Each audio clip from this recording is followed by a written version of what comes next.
Macron pensait tenir la clé d'un leadership incontesté au sein de l'Union européenne, des projets pharaoniques, des discours exaltés et une assurance totale dans la puissance économique de la France.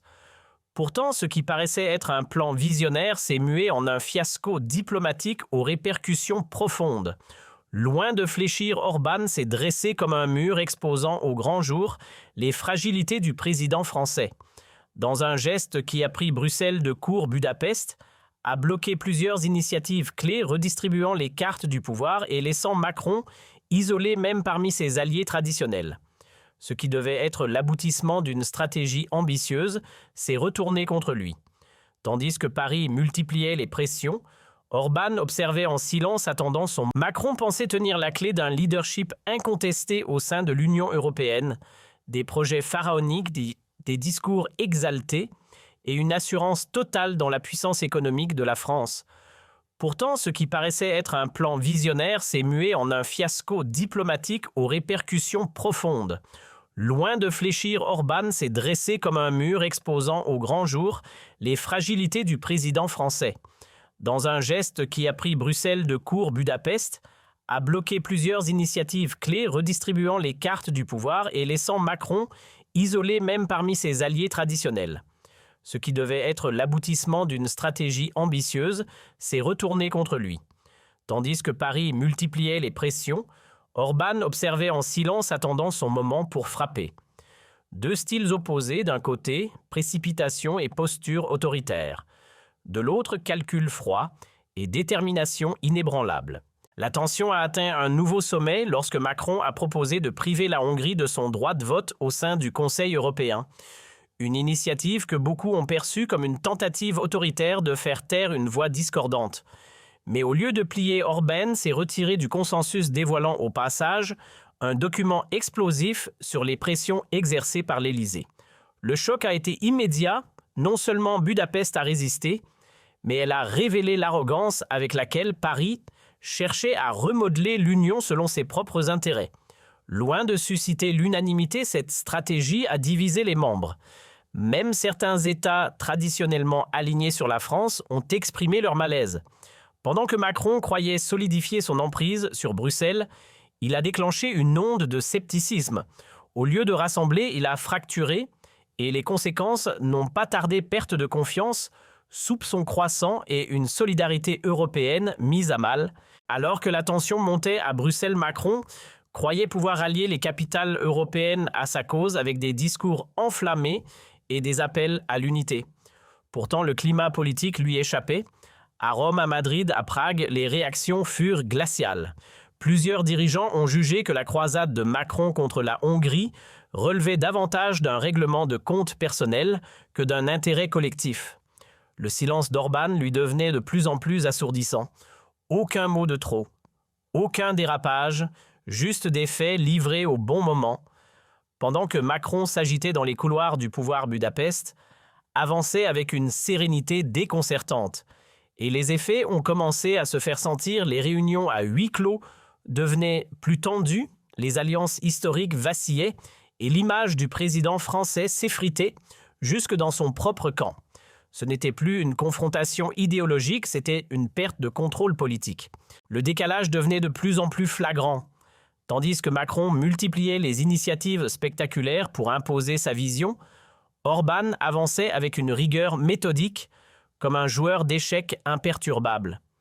Chaque déclaration tonitruante de Paris trouvait en retour un silence maîtrisé de Budapest, renforçant l'image d'un président français en perte de sang-froid. Le coup de grâce est survenu lorsque la Hongrie a réussi à faire échouer une réforme clé sur l'unanimité au sein de l'UE, pourtant défendue avec acharnement par Macron. Ce revers, loin d'être anodin, a révélé deux choses essentielles: la montée en puissance des voix dissidentes à l'Est et la fragilité du leadership centralisé que voulait incarner l'Élysée. En croyant forcer l'unité, Macron a dévoilé une division profonde qu'Orban s'est empressé d'exploiter avec un calme stratégique redoutable. Mais le véritable point de rupture, c'est quand Orban a mis en lumière les failles structurelles de la stratégie économique de Macron.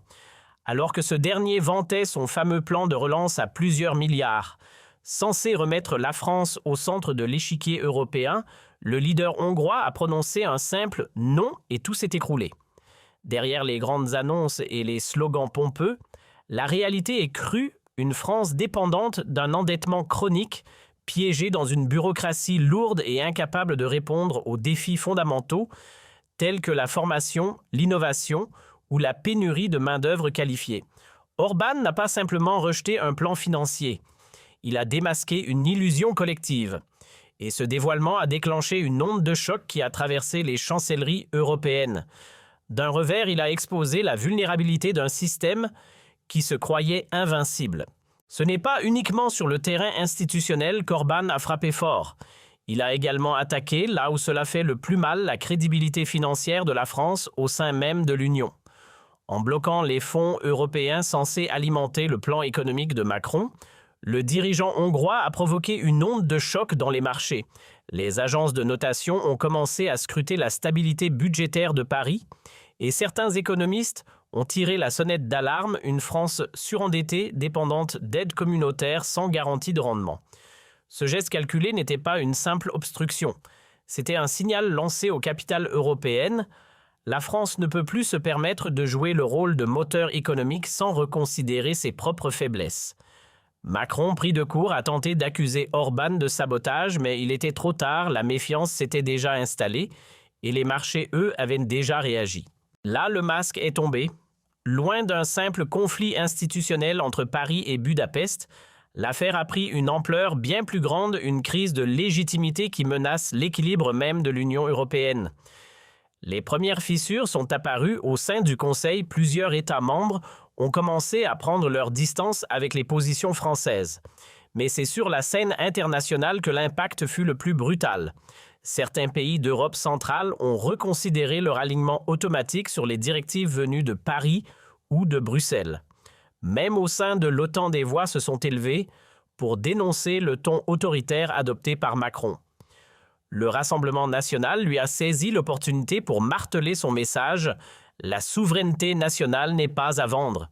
L'opinion publique, déjà lassée par des promesses non tenues, a commencé à voir en Orbán non pas un opposant, mais un contrepoids crédible au pouvoir centralisé. Et c'est ce changement de perception qui a fait trembler les fondations du récit macronien. Face à cette remise en cause grandissante de l'autorité centralisée bruxelloise, un autre acteur a fait une entrée fracassante, le Rassemblement national. Marine Le Pen, flairant le tournant idéologique, n'a pas hésité à prendre position clairement.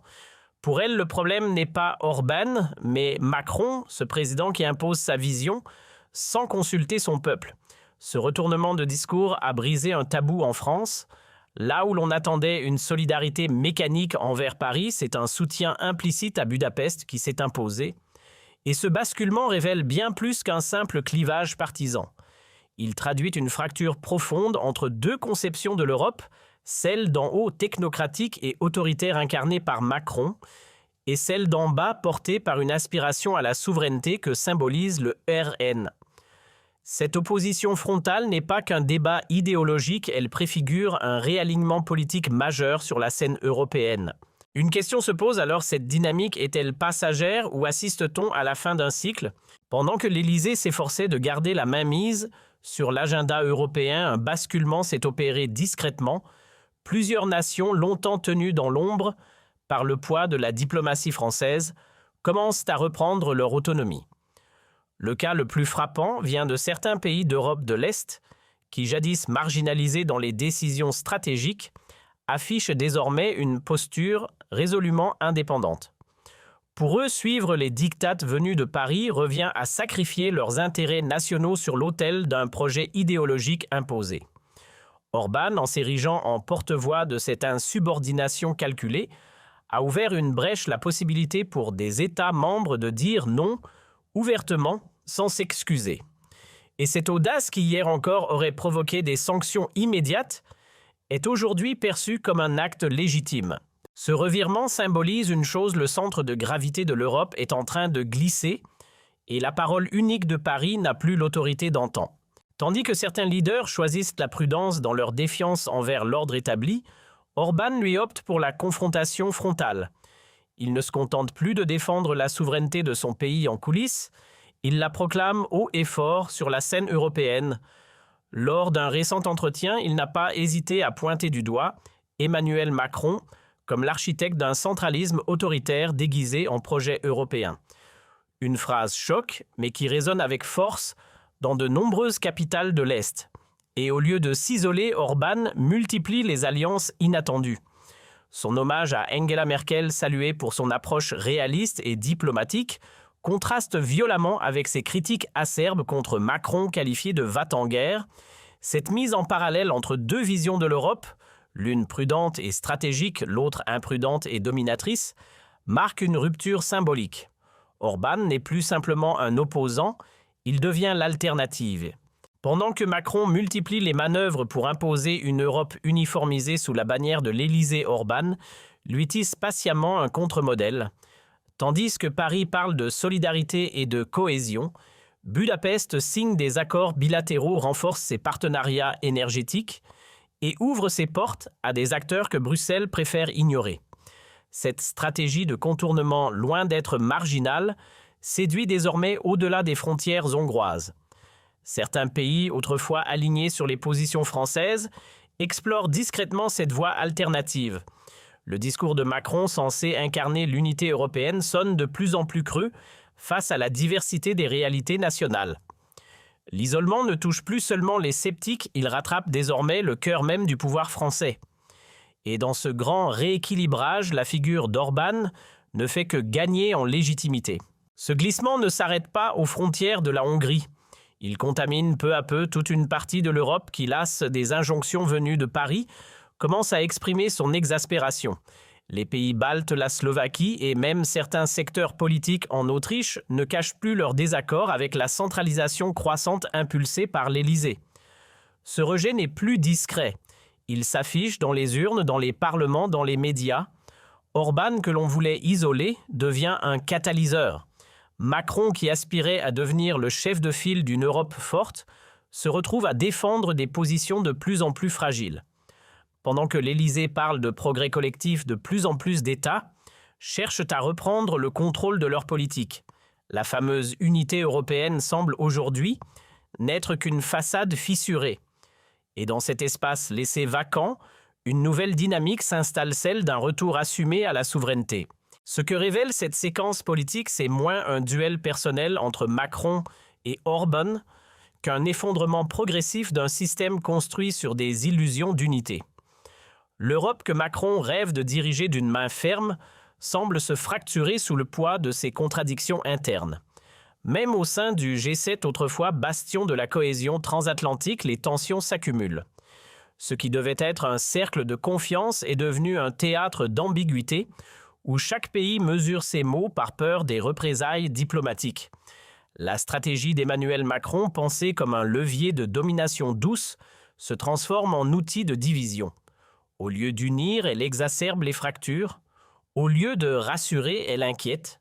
Et plus Paris tente d'imposer sa lecture du monde, plus elle s'aliène ceux qui, hier encore, partageaient ses ambitions. Le modèle centralisateur qu'il incarne s'effondre non sous l'effet d'une attaque frontale, mais miné de l'intérieur par les réalités qu'il refuse de voir. Les faits, lorsqu'on les observe sans filtre idéologique, dévoilent une mécanique implacable. Plus Paris tente d'imposer son autorité morale sur l'Europe, plus elle révèle son propre double discours. Emmanuel Macron, qui fustigeait hier la Grèce pour ses dérives budgétaires, réclame aujourd'hui une flexibilité accrue pour financer ses promesses nationales à coups de dettes massives. D'un côté, il exige la rigueur à ses voisins, de l'autre, il plaide pour l'exception française. Et ceux qui refusent de suivre cette ligne sont immédiatement stigmatisés, sanctionnés ou marginalisés. Cette incohérence n'échappe plus à personne. Même des États réputés modérés comme les Pays-Bas ou le Danemark commencent à dénoncer une Europe à deux vitesses où la loyauté ne garantit plus ni protection ni respect. C'est ce paradoxe, cette dissonance entre les principes affichés et les pratiques réelles qu'Orbán a su exploiter avec une précision chirurgicale. Et c'est précisément cela qui a fait exploser la colère de Macron, se voir exposé par plus petit que soi. Là où le discours officiel s'effondre, un nouvel imaginaire politique prend forme. Face au modèle centralisé vanté par Macron, un contre-récit émerge avec force porté par ceux qui refusent de se soumettre aux dogmes venus de Paris ou de Bruxelles. Ce récit alternatif incarné par Orbán repose sur des piliers simples: souveraineté, tradition, sécurité, équilibre. Et ces idées, longtemps reléguées au rang de populisme, trouvent désormais un écho croissant dans des sociétés en quête de repères. Loin d'être marginal, ce basculement idéologique redessine l'échiquier continental. Il fédère des peuples qui rejettent les promesses abstraites pour réclamer du concret, du local, du stable. Et pendant que Macron s'accroche à une vision pyramidale de l'Europe, d'autres bâtissent une architecture plus horizontale fondée sur le respect mutuel. Le choc n'est plus à venir, il est déjà là, et les lignes bougent à une vitesse que plus personne ne peut ignorer. Pendant que le paysage européen se transforme, la machine technocratique française montre ses limites. Les réformes promises par Macron, réduction de la bureaucratie, simplification numérique, modernisation de l'appareil d'État, se sont transformées en un enchevêtrement kafkaïen. Des procédures plus longues, des réglementations contradictoires, des ministères qui se superposent, sans coordination réelle. Le terrain est devenu impraticable pour les entrepreneurs comme pour les citoyens. Ce qui devait incarner l'excellence administrative française n'est désormais qu'un symbole d'inefficacité coûteuse. Orbán, dans ses discours, ne manque jamais de rappeler cette réalité. Pendant que Paris donne des leçons à toute l'Europe, elle ne parvient même plus à maintenir un système fonctionnel chez elle. Cette dissonance entre le discours et l'exécution est au cœur du rejet croissant du modèle français. Et c'est précisément cette hypocrisie structurelle qu'Orbán a su exposer sans détour. Alors que les projecteurs de l'opinion se braquent sur les tensions entre grandes puissances, une autre crise se déroule sous nos yeux, celle de la crédibilité perdue. Macron, dont l'image de leader éclairé semblait inébranlable au début de son mandat, voit désormais sa posture chanceler non pas sous les coups d'un adversaire extérieur, mais à cause d'un allié européen qui a osé briser l'omerta. Orbán n'a pas seulement révélé un secret d'État, il a mis à nu un système fondé sur la façade. Les apparences d'unité, les promesses